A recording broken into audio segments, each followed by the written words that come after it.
How's it going, everyone? Welcome to this week's Q&A. So like any other week, if you want a chance at one of your questions being featured in a future video, make sure you drop a comment down below with your question, and I'll either answer it right in your comment or in a future video, like I mentioned already, or make a dedicated video if need be. So with that being said, let's go ahead and get started with the first question of the week, and it is, should you be getting a wheel alignment after replacing a wheel bearing? So in my opinion, if you need a wheel bearing, that probably means is that you've impacted something pretty hard to damage that wheel bearing at some point. So if you had one recently done and then you notice a noise shortly after with a couple thousand miles and you know you didn't hit anything, sometimes those noises do take time to become pronounced. So then maybe not so. Although anytime you remove a suspension component, whether it be an upper control arm, a lower control arm, a ball joint, a tie rod, anything of that nature, you should be getting your wheel alignment. The only time you may not need to is if it is a bolt-on wheel bearing and you didn't need to actually remove the knuckle from the vehicle. So some of these cars you could do that, some of them you can't. Although again, it's probably a good idea because the chances are if you have a damaged wheel bearing, there has been a severe impact and may have thrown something out of alignment. So it really depends on the situation, but general rule of thumb, 12 to 15,000 miles or once a year is a good idea to get your wheel alignment checked, especially if you live in an area like in New York City, or if you have an area where you have a lot of potholes and bumps and stuff like that. It's going to throw off the alignment fairly quickly versus someone that drives constantly on a highway and rarely hits a speed bump or a pothole or anything of that nature. So that being said, hopefully that answers the question for you.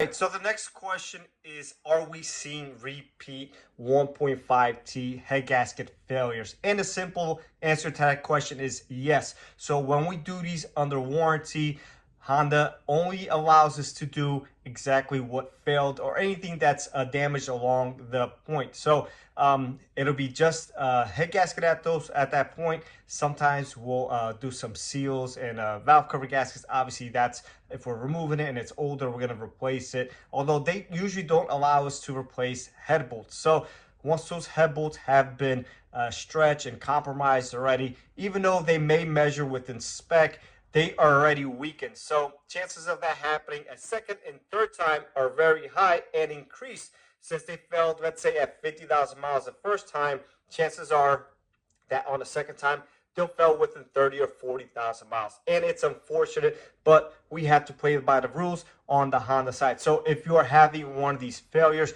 it is the right time to upgrade to head studs at the minimum. So again, if it's covered under warranty, you're not going to be able to do that. So if you have a failure outside of warranty and you're having this done at an outside shop, head studs from ARP, I think they're sold by a TSP. I'll have the link in the description section down below.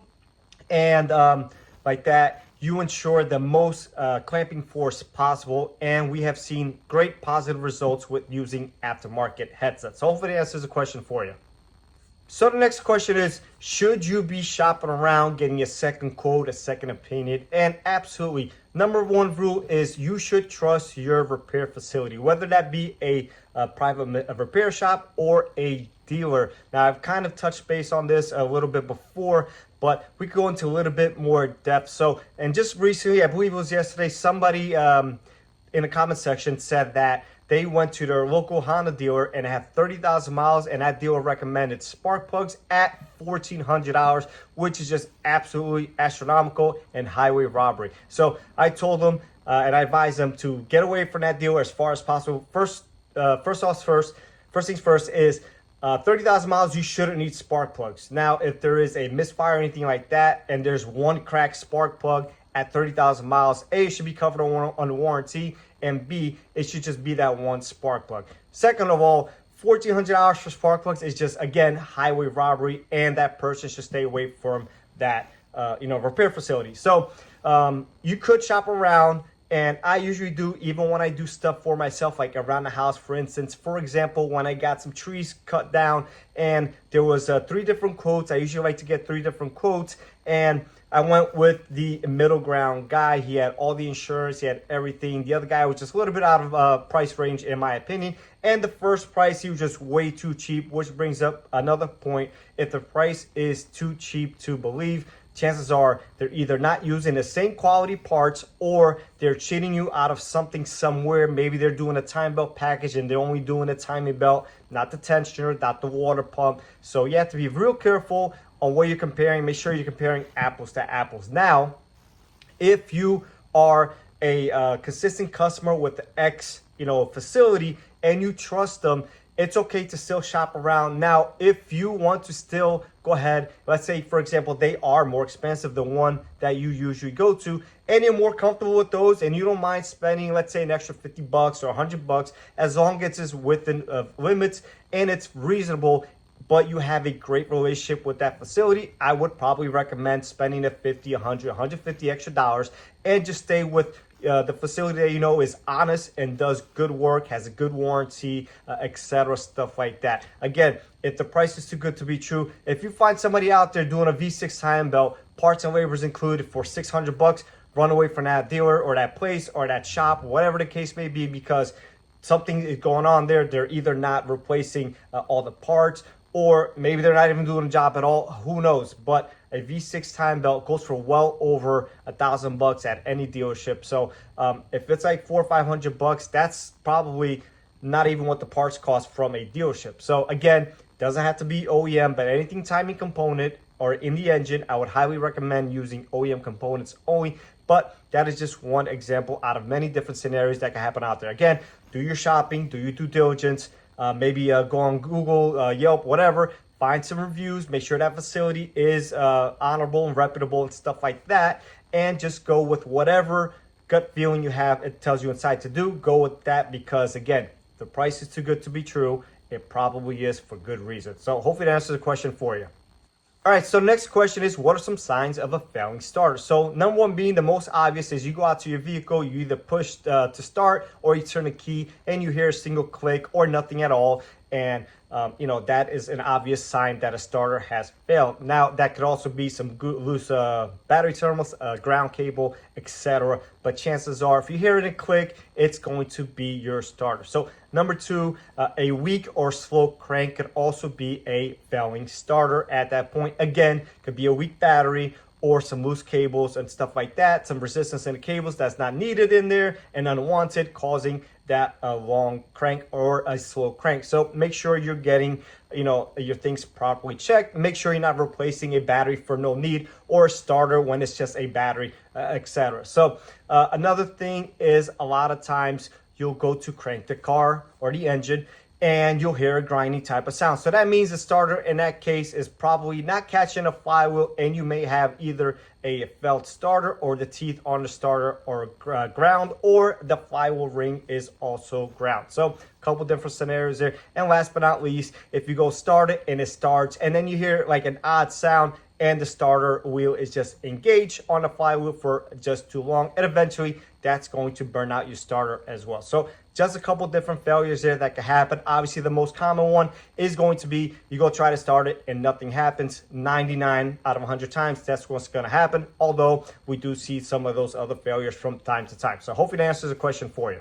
Last but not least, question of the week. And once again, if you want a chance to win any questions being answered in a future video, make sure you drop a comment down below with your question. And the question is, what are some common failures of vehicle vibration? So obviously, that could get a little bit tricky because different vibrations could happen. So if it's at idle or at a certain RPM, could be either a mount or a transmission, torque converter jetter, or anything like that. Could be your VCM engaging. So a lot of different scenarios there. If you have a vibration while driving and nothing else, so chances are you either have a bent tire or wheel, or you may have some rust in between the rotor and the hub of the vehicle, causing an uneven surface, and the wheel is going like this. Probably not that obvious, but we do see some of those scenarios. Another thing being tires and rims. So if the tire's out of round, if it's cupped or anything of that nature, you're going to get a wobble or a thumping or anything like that. Same thing with the wheel, which we see a ton of. Again, going back to the pothole situation from a question earlier, we see a lot of bent wheels. Usually it's the ones with the low profile tires, but we do see a lot of those and customers complaining about a vibration, and it's from a bent wheel.